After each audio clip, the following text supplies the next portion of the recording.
Hey everybody, it's Make It Monday time. This is Betsy Veldman for Paper Tray Ink, and this week I am your host and I'm going to show you a really simple technique for creating a pretty ombre watercolor background that's super easy and foolproof. So let's get started. First of all, you're going to want to choose a color family of inks, and you're going to want 3 shades from that color family, a light and a dark, and something in between. So you can see here I have set out a few options of colors that I use to create the card examples in the opener of this video, and you can see I have different shades, but there's always a light and a dark and something in between. So just go ahead and choose 3 colors. Today we're going to use the pinks. I have Sweet Blush, Raspberry Fizz, and Scarlet Jewel. You're also going to want a panel of watercolor paper. This is just an inexpensive watercolor paper from Hobby Lobby. It's one of my favorites for card making. And you're also going to want an ink blending sponge and a paintbrush. For this technique, I like to use a wide flat brush, something pretty good sized. And then whatever you want to use for stamping over the top. Today I'm going to be using some leaves from the Botanical Bounty 2 set, and also a sentiment from the pen and ink set. So we're going to go ahead and get started, and what I'm going to do is I'm going to start off with my medium shade of ink, and I have a pink sponge already on my handle, and I'm just going to go ahead and start inking up my background. I'm going to just be sponging onto the top half or so of my watercolor panel. You don't need to do the whole thing, just the top half. And it doesn't need to be perfect at all. You don't have to worry a whole lot about getting real even color. This technique is very forgiving.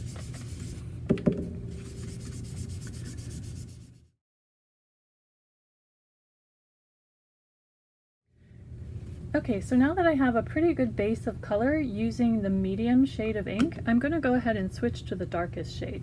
This is Scarlet Jewel, and what I'm going to do is just add a little more depth of color to just to the top of my panel.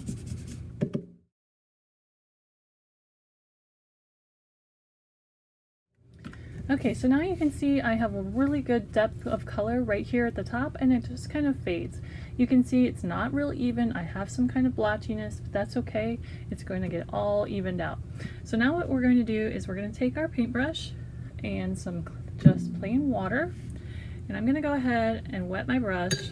I don't want it super wet, so I'm going to kind of take some of that water out by just rubbing the brush along the rim of my water glass.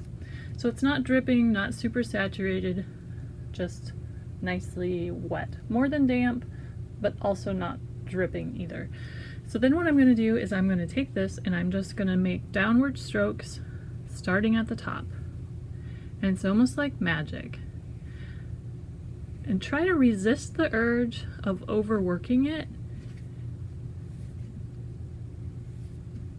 Just brush over it once. You can add a little more water if you kind of start to run out towards the end of the panel. Go ahead and get a little more water, but try to avoid overworking it, and just kind of what I've been doing is just once. I just kind of try to go over it just once. Maybe touch up a spot or two if I see that there's a spot or two that's really dry or I feel needs a little more color pulled down. But otherwise just try to avoid overworking it, because I like the way it looks. You can see the brush strokes. So I'm just gonna go ahead and leave it like it is and let the water kind of work. And also I'm gonna let it dry. So we'll be back in a minute when the panel is dry. Okay, so I'm back. My panel is dry, and yes, I cheated. I used my heat gun because I'm very impatient and I like it to go fast. So I used my heat gun, my panel is dry, and now we're going to go back and we're going to go back to these 3 colors of ink that we started with. And I'm going to go ahead and I'm going to pull the darkest color. And I mentioned before that I was going to be using some leaf stamps from the Botanical Bounty 2 stamp set. And so what I'm going to do is I'm going to start at the top, the darkest part of my panel, and I'm going to start stamping some leaves in that top area. And what I'm going to do is as I'm working down from top to bottom on my panel with some stamping, I'm going to work from darkest to lightest, kind of following this ombre color that we have going here on our background. And you'll kind of see how I'll build up some color here. Alright, and now I'm going to switch to the medium, and this is a Raspberry Fizz. It's kind of our in-between shade, and I'm going to stamp that a little further down here on the panel. But I'm also going to take some of that lighter color and stamp it up in here amongst the dark too, to add just a little more depth of color. You can see how that looks. Hopefully you can see on the camera how that just adds some depth to the stamping.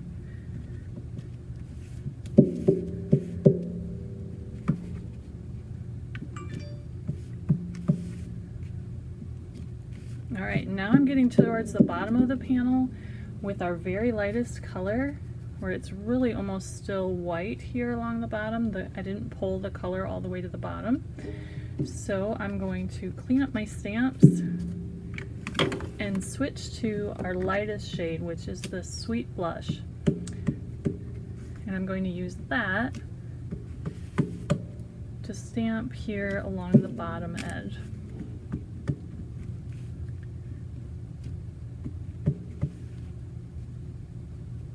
And I'm also going to pull some of that up here so I get some depth here behind the images that I stamped with the Raspberry Fizz. So you can see now here our panel is finished, and I'm kind of happy with how that looks. I've got the gradient of color from the stamping and also from the watercolor so to speak, more of our sponging. And then it's really super easy. You can just go ahead and add a sentiment. You can either stamp a sentiment or you add a die cut sentiment, whatever you prefer. For my cards today, I just stamped a thank you sentiment from the pen and ink set, and I heat embossed it with white powder. So it was super fun to play around with this technique with some different color families, and really quick and easy card set.